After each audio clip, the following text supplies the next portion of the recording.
I'm Kendra Cook, your host for the DCTV Daily News program out of Dove Creek, Colorado. The Dolores County Broadcasting Network is the producer of DCTV with support from the Southwest Colorado TV Translator Association. That's the Special District Association responsible for bringing the area free-to-access TV stations over the air by antenna. This is a community TV station, so if there's a news story or event information that you would like to share, you can call us. The number is 970-677-4119. And if you're a business or organization, we welcome you to find out about sponsorship opportunities for banners or video segments run on the channel. This is the Monday program for May 4th, 2020. And yes, Star Wars fans would say, may the 4th be with you. And now, DCTV Daily News. From the Durango Herald, another $1 trillion safety net is in the pipeline in Washington, D.C., as lawmakers debate an economic package that would provide funding for states and towns in the wake of severe losses in sales tax revenue. The National Governors Association and the Colorado Congressional Delegation has requested $500 billion from the new bill to boost budgets for state and local governments, but Congress has not yet proposed a specific amount. The package also faces challenges with timing. The U.S. Senate will reconvene on Monday, but the U.S. House announced it will not return this week to Washington, where the number of COVID-19 cases is growing. Without a remote voting system in place for lawmakers, they won't be able to pass a new economic relief bill until they can congregate in the Capitol. For towns in southwest Colorado, there is no time to spare. Durango is projecting a 30% overall decline in sales tax revenue because of COVID-19, a reduction that exceeds the Great Recession, said Devin Schmidt, the acting finance director for Durango. The city currently relies on sales tax revenue of 60% for its overall budget. The exact cost of the revenue loss remains unknown, but Durango's interim city manager Amber Blake said on last Tuesday that some of the scenarios the city is preparing for are situations, quote, none of us could have imagined before our new reality. After the damage from the 416 fire, Durango's economy experienced a V-shaped recovery, Blake said. Revenue dropped, but the economy quickly recovered back to where it was previously. However, Blake and Schmidt are not expecting a similar recovery from the COVID-19 pandemic. Senator Michael Bennet, Democrat from Colorado, has stressed the importance of direct federal funding for local governments like Durango, which are planning for their budgets and steps for recovery. Full flexibility is critically important for local counties and for the state, especially regarding revenue replacement at the local level, Bennet said in a phone interview with the Durango Herald. To restrict federal funding to just COVID-19 response is unreasonable, Bennet said. Small communities like those in La Plata County are not eligible for the funding set aside for states and cities in a previous COVID-19 related bill, the CARES Act. To offset some of the impact, Durango has deferred non-critical projects like remodeling the police station and will furlough city employees not critical to the safety of residents for 1 day per week starting in early May. Mark Garcia, Ignacio's interim town manager, said supplemental income revenue would be helpful for the town, which has managed to maintain all of its employees so far. However, June is when we start seeing what those impacts are, Garcia said. Ignacio's deferring capital projects and other expenses that aren't necessary, such as purchasing new police vehicles. However, the town is still moving ahead with implementing a street signal at the intersection of Becker Street and Goddard Avenue. Bayfield's town manager, Katie Sickles, is waiting on more information from the state of Colorado to determine the exact toll COVID-19 will have on the town's budget, which won't be finalized until mid-May or June. There are still a lot of unknowns, Sickles said, and that's for everyone. The Durango Herald reported on the Animas River flow. With a photo, Jerry McBride.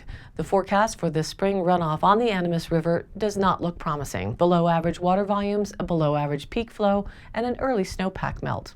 I think, unfortunately, it's one of those years that's kind of a bummer, said Ashley Nielsen, a senior hydrologist with the Colorado River Basin Forecast Center. Quote, everything is going to be below average. Snowpack in the San Juan Mountains this winter hovered near historic averages, according to SNOTEL sites which track the snow depths. But SNOTEL sites tell only part of the story. For one, there are a limited number of sites in the basin, and this year elevations above most SNOTEL sites, around 11,000 feet, didn't receive as much snow as usual. To make matters worse, drought conditions last summer and fall caused the ground to dry up significantly, so soil likely will absorb more snowmelt than normal at the expense of rivers and streams. As a result, the Colorado River Basin Forecast Center predicts the Animas River will receive about 70% of the water it usually does in the spring, Nielsen said. The Forecast Center also predicts the Animas River likely will hit a peak flow of 2,300 to 2,500 cubic feet per second, though as much as 3,000 CFS is possible. There's always some uncertainty in predicting peak flows, but the take-home message is it's going to be below normal, she said. The Animas River's average peak flow is about 4,700 CFS, usually in early June. Water managers are concerned that runoff this year is starting early because of high temperatures the past few weeks. As of Friday, SNOTEL records show southwest Colorado's peak snowpack is melting at an accelerated rate. Snowpack in the San Juans is 70% of normal historic averages for this time of year. Jared Biggs, Assistant Utilities Director for the City of Durango, said a heavy snowpack year in the winter of 2018-2019 provided good storage for the town's reservoir, which should help water reserves during a below normal runoff. The City of Durango gets most of its water from the Florida River and supplemental supply from the Animas River when demand increases. Quote, "We are probably in pretty good shape," Biggs said.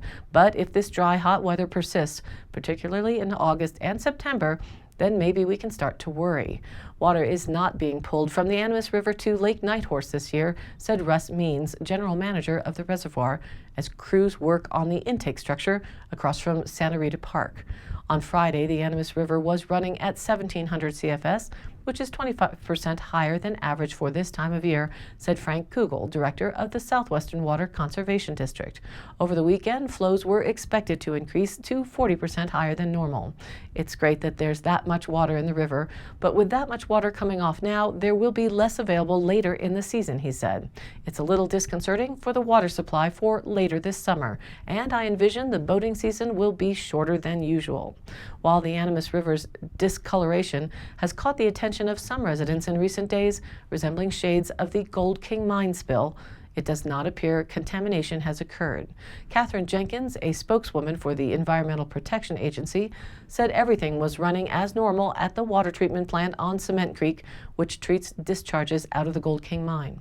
Like every spring, snowmelt brings sediment into rivers and creeks. Quote, "Therefore, as has happened in the past, water in the creeks and river may appear to be muddy or discolored," she said. Jim Donovan, director of San Juan County's Office of Emergency Management, also said conditions appear normal in Silverton. He said the source of the Animas River's discoloration likely came from lower areas. And an interesting assessment article on what's happening with the education of our students as schools move to abrupt online mechanisms. This provides an opinion on what that means going forward, written by All News Pipeline. It states that we are seeing protests across the nation against governors and state officials' overreach and downright tyrannical orders to force healthy, uninfected people to completely stop their lives, no work, no entertainment, because of the COVID-19 coronavirus pandemic. The key word there in that paragraph is force. We were some of the first to suggest self-quarantining if possible, so if you were healthy, you could try to stay that way. But that was a recommendation for a voluntary action, not a call for states to mandate it at the point of a gun or the threat of arrest or reducing funding, that people be locked away in their homes, only allowed to leave for, quote, essential items, and turning every household into a, quote, prison. As we watch liberty and freedom eroding under the tyrannical nature of state governors and officials, we have to wonder exactly what country are we living in, because this is not the America most of us grew up with and know. Forcing businesses to close their doors, to which many will never financially recover from, while seeing elected state leaders declare that they will determine what is and is not, quote, essential for their citizenry, and ordering all others to basically commit professional suicide as they cannot survive if their doors are locked, is guaranteed to kill the economy. There is an expression, absolute power corrupts absolutely, and never have 4 words been as accurate as those we are watching that proven almost daily now. Aside from all that, there is another aspect and a huge lesson we can learn from watching these lockdowns and forced closures. Colleges are, quote, non-essential. With all that said, there is one type of business that state officials from almost all states closed and therefore deemed non-essential, which we believe should possibly stay closed permanently. We are seeing a lot of news coming out daily, something new as fast as you can read the previous one. States extending their lockdowns, McDonald's starts rationing meat, 900 at a Tyson pork plant test positive for COVID-19, Cremations set back for weeks because there are too many bodies. On and on it goes, but the headlines that have recently captured this writer's attention indicate the physical schools are truly non-essential. Some of those headlines include, but are not limited to, Harvard to have a fall semester but details unclear. They're considering teaching remotely with no students on campus. How long will Wisconsin schools remain shut down because of COVID-19? At least another month, maybe longer. New Jersey schools to remain closed indefinitely. Illinois Governor J.B. Pritzker shuts down schools for the rest of the academic year. States ordering schools to close. Bozeman schools to stay closed through June. Everywhere we turn, we hear about plans to teach remotely, courses being held online, or parents that are homeschooling. Ask yourself, if schools and colleges can work remotely or homeschool for months on end because of the pandemic, why can't they do the same thing permanently? There are a variety of benefits of homeschooling or teaching remotely, which include financial benefits, educational benefits, and for some, the most important, going back to teaching children and young adults actual academia. Financially, this could be argued both ways. Parents in families that require 2 paychecks to survive may find it difficult to keep their children home when their place of employment opens up, but communities are managing to figure out ways to share the teaching among neighbors. The children are learning and the parents are working together to limit the teaching burden on any one individual by spreading out the different subjects. A definite financial benefit comes from the cost. Local, state, and federal funding, along with endowments and donations for schools and colleges to maintain the physical buildings and/or campuses, books, school lunches, sporting events, etc. They would no longer be required. Just a portion of those billions across the nation could be used to supply books and educational supplies to the parents, just as they already do for schools. And socially, some might argue that the children, quote, need social interactions that schools provide. But that's only if one ignores the fact that homeschooling or being taught remotely does not prevent children and young adults from interacting with others of their age group outside of their home. Sports, libraries, communities setting up a shared teaching schedule, just to name a few off the top of her head, all provide more than adequate social interactions without the need for physical schools. What do you think about the new schooling? Are parents stressed and unable to work with their kids? Or is it creating a wonderful bond with the kids and bringing youth education close to home? Send in an email and let us know what you like or dislike about the current schooling scenarios. The email is dcbnnews@gmail.com. And now let's take a look at the local weather. Today, sunny with a high near 68 degrees with north-northwest winds around 15 miles an hour. It's a much needed relief from all the winds we had this weekend. Tonight, clear with a low around 40 degrees and north-northwest winds remain about 5 to 15 miles an hour, becoming southeast in the evening. For Tuesday, we're looking at another sunny day with a high near 73 with north-northeast winds at again 5 to 10 miles an hour, shifting to the west in the afternoon. For Tuesday night, clear and a low around 43 degrees. Northwest winds around 5 miles an hour. Then even warmer for Wednesday, sunny with a high near 79 degrees with light winds at 5 to 15 miles an hour. For Wednesday night, mostly clear and a low around 47. For Thursday, sunny and a high again near 75 degrees. Thursday night, mostly clear and a low around 42. For Friday, sunny with a high near 74. Friday night, mostly clear and a low around 44. And into the weekend, Saturday, again looking sunny with a high near 75 degrees. Saturday night, mostly clear and a low around 45. And now, back to the news.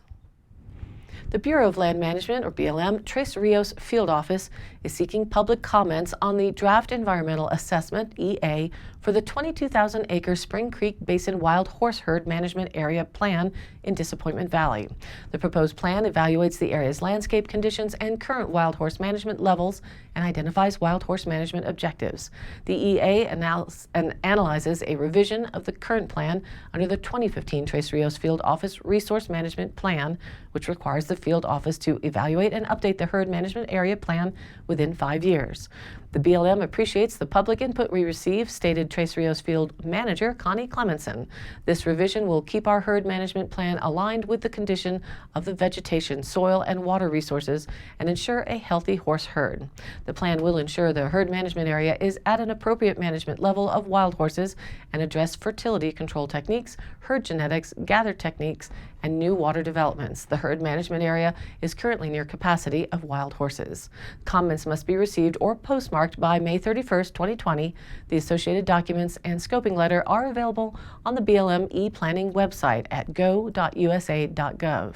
Please submit comments electronically on the e-planning site or via hard copy to the BLM Tres Rios Field Office. Attention Michael Jensen, 29211 Highway 184 in Dolores, Colorado, 81323. And before including your address, phone number, email address, or other personal identifying information in your comment, be aware that your entire comment, including your personal identifying information, may be made publicly available at any time. And amidst all of the spring changes, some businesses opening, some states with different rules. Right now, we are here in Colorado on the stay-at-home guidance through May 27th. And Cinco de Mayo tomorrow may not be much of a celebration, as bars for the most part are closed. But don't forget that on Sunday, it's Mother's Day, with more people than ever using online delivery services, flowers, chocolates, or maybe some extra toilet paper. Here's another cool option that you may not have known about. The Journal reports that the Montezuma Orchard Restoration Project, or MORP, is offering triograms for Mother's Day. MORP board members have volunteered to deliver a heritage apple tree to moms, along with a greeting card featuring the Montezuma Valley Fruits logo and a personalized message. The triograms cost $100. Planting instructions are included. Pay at the donate button at MORP's website at montezumaorchard.org/donate-to-MORP. Current MORP members receive $10 off. Customers may also become a member or renew when ordering. Send an email to morporchard@gmail.com with delivery instructions, along with a personalized message to be included in the card. MORP will deliver to locations in La Plata and Montezuma counties. Place orders on or before 3 p.m. on May 8th for delivery on Mother's Day. By default, MORP will choose a clay gate pear main while supplies last. Email with instructions to substitute the variety and or add more trees. Additional trees are $60 each or $50 each for members. And at delivery, MORP volunteers will wear face masks and knock or ring the bell. They will leave the tree or trees at the door to maintain social distancing. Include special delivery instructions when you make your order. And today's High Canyon Country happenings. The COVID-19 state number roundup shows a total of 16,635 cases in Colorado, with 2,799 hospitalized patients and over the course of 56 counties of our 64, with Dolores County still remaining at 0 cases. A total of 81,352 people have been tested, with sadly 842 deaths related or attributed to the Wuhan coronavirus COVID-19 designation. The school is looking at a variance for the school to have some type of graduation. The state is supposed to provide guidance for all graduations, but that has yet to be seen. In Montezuma County, they're looking at possibly a drive-through graduation. Mary Randolph, our public health official at today's BOCC meeting earlier today, said that the state could take funding away from the counties if we don't follow the governor's guidance. Keith Kiesling, the emergency management director, clarified that the county can lose money from enforcement or from their response to not following the state guidance, not the individual business or people's actions causing a possible loss of funding. Dolores County has received $28,000 for public health from the Colorado Health Foundation. And again, the state and federal money, if they don't follow the guidelines, Mary stressed, could be taken away. She said that there are a lot of unhappy people in the county, but on the good side, most of the businesses have been reopened. There have been requests about opening the state line, and there are a lot of restrictions, but they have been given the variance information. A discussion on that will be held at the BOCC meeting later when they are renewing their liquor license. And another reminder that Tuesday is the ambulance district elections. That runs from 7 a.m. to 7 p.m. All district residents should use the drive-through opportunity to make their vote count to select 2 new board members. That will be held at the Public Service Center again tomorrow, Tuesday, May 5th, from 7 a.m. to 7 p.m. And don't forget to go online to 2020census.gov. 10 minutes, 10 questions, 10 years worth of programs and services available if you can fill out that form. That really helps the county. And again, I post up all of these High Canyon country happenings on our Facebook page, which is DCTV Daily News. You can also watch the program replay there, along with news links and stories of local interest. And you too can share other events or news and join in on the conversation. Again, this is your local community TV station, so if you have something you would like to share, contact us. The email is dcbnnews@gmail.com or call 970-677-4119. Thanks for tuning in to DCTV Daily News. Programs are broadcast Monday through Friday when available, with replays online on our YouTube channel or DCTV Daily News page on Facebook. If you like the program, please do like and follow us there on Facebook and share it with your friends and family. This has been a production of DCTV for the DCTV Daily News program out of Dove Creek, Colorado, USA. I'm Kendra Cook. Again, thank you for watching.